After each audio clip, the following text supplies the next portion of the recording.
discussing the psychological state of yourself. This can obviously be applied to being a trader, but in many things in life, it's important to understand yourself and how you're going to react or interpret certain situations. The better you know yourself, the higher probability that you will be able to work within the negative attributes of yourself to produce successful outcomes. I know for me, I have a lot of negative things that impact my trading and emotions that I need to manage in order to have successful trades and not get mentally very, not depressed, but very upset with certain trades. If you trade $1,000 and you lose 10% of that, you just lost $100.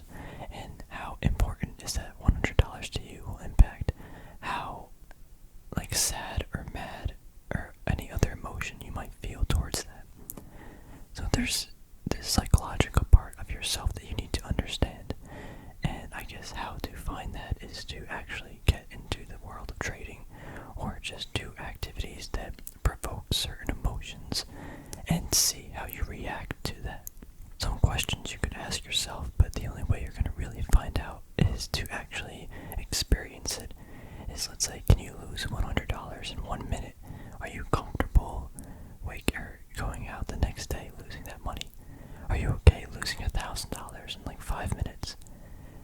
Are you okay waking up the next day attempting to trade again, or just does it ruin your day or week? And you're not gonna know that until you experience it. One way that helped me was, and I guess many other traders, is to completely detach yourself from money. And this helps because in stock trading, or just trading in general, money is the ultimate resource. It's really the only thing. Money and time, I guess.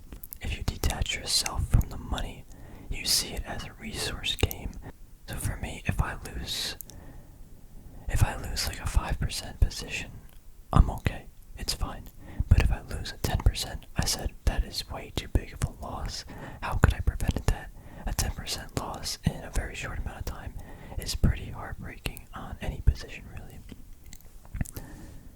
But if something happens, I'm willing to lose at any chance 5% of my money, and I'm comfortable going about my day even with that loss.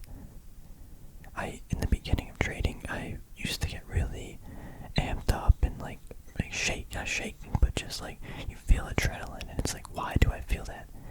And the thing is, you can't, or from my opinion and experience, you don't make the best decisions under a lot of that adrenaline or stress. For me, that's kind of why I started this channel too, is being in a relaxed and meditative state of mind helps make decisions, has helped me make better decisions, not only about trading, but just other things in my life.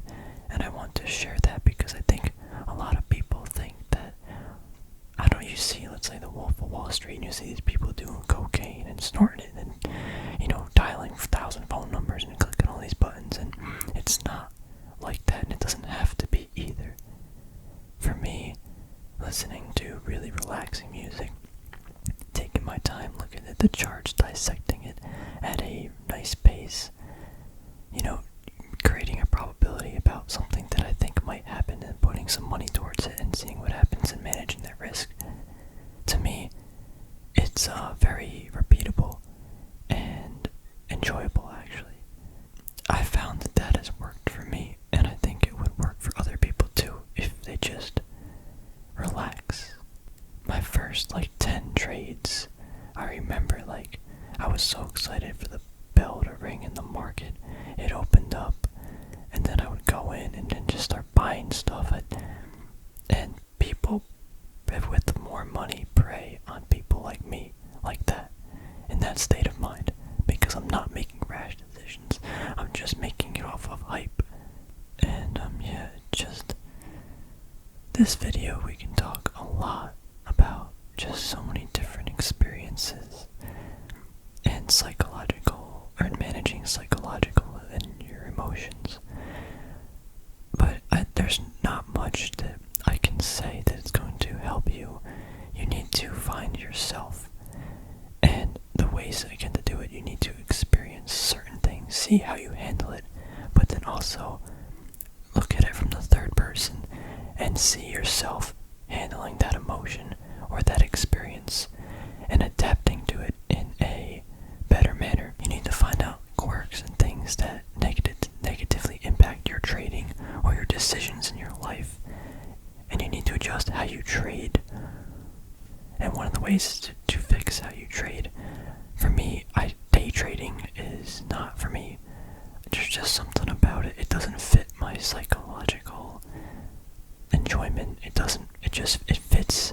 This is where you gotta get to like the monkey brain thing. For me, day trading, when I see a stock, it's gonna go up, I hop in real quick, and even if it does, it's not the type of trading I like to do, and it doesn't fit my personality.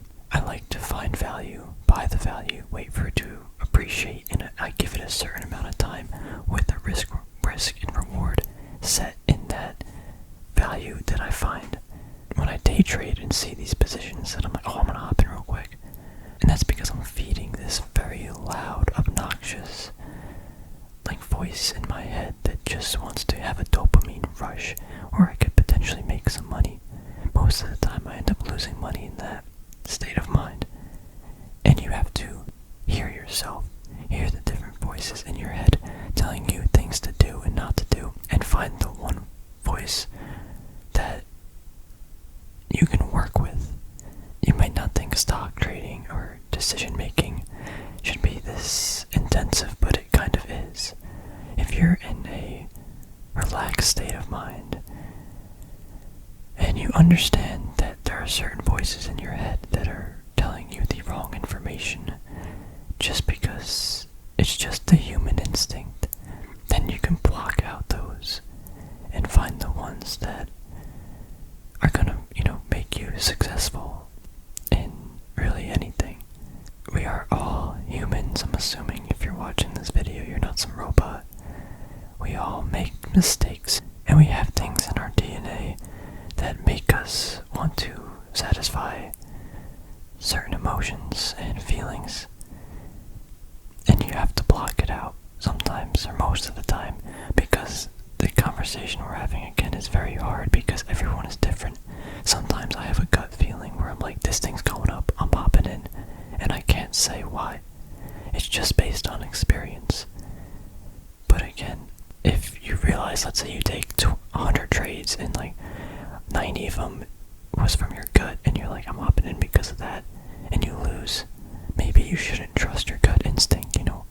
You have to work and learn from yourself, and that takes time. It literally took me an entire year.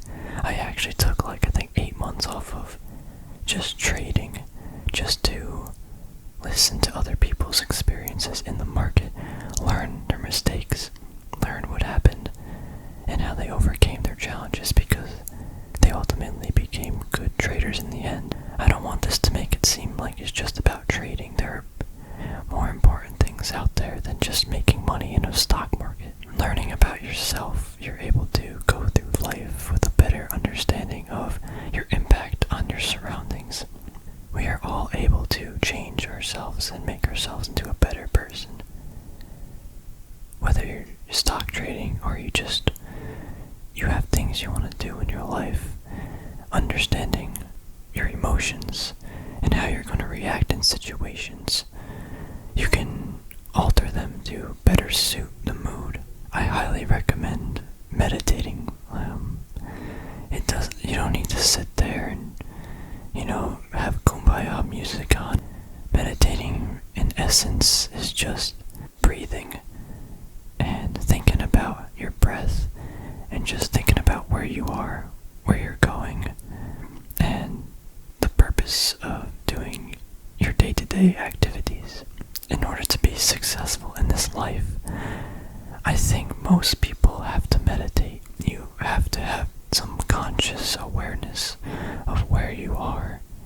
And most people I know that don't meditate, understanding of themselves, and sometimes aren't successful. I think most people that are successful meditate, relax, and have this conscious awareness of the impact of their life in the world or the universe, however large you want to make it.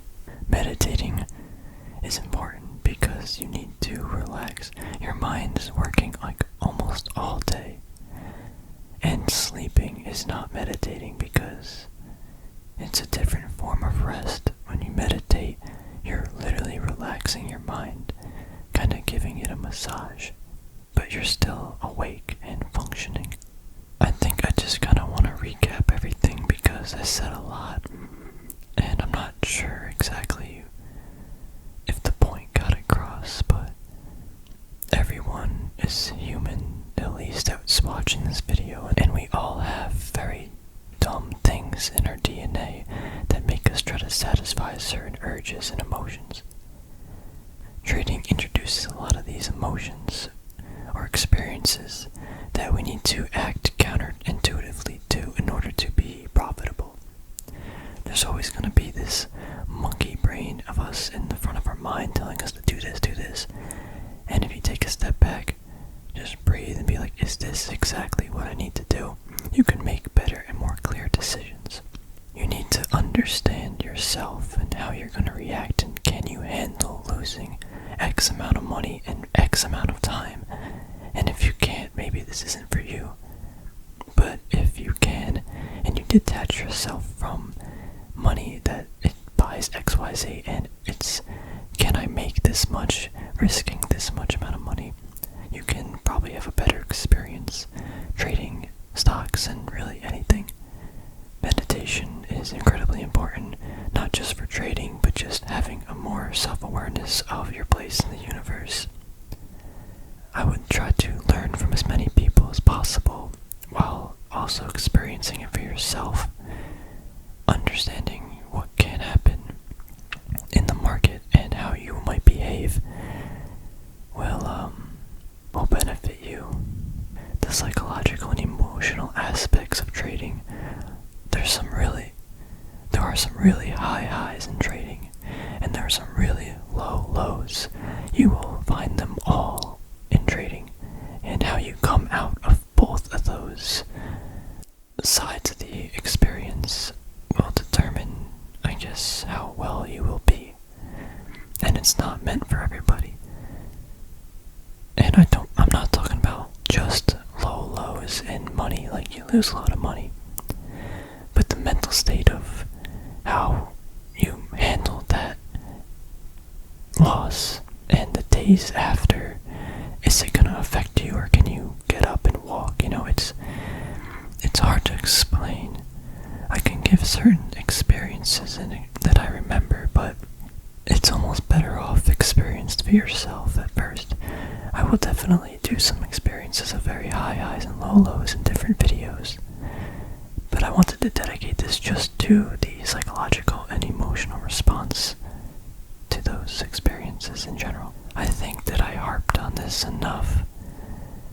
Just, again, that's why I make this channel. Be relaxed, understand what's happening, and you can make better decisions, and that is kind of what ASMR does for me, or has done.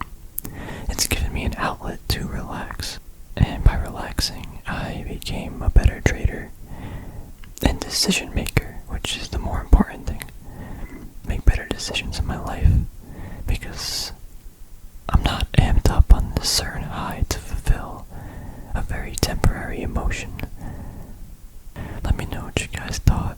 There are definitely so many elements that I have not touched upon that I kind of wish I did.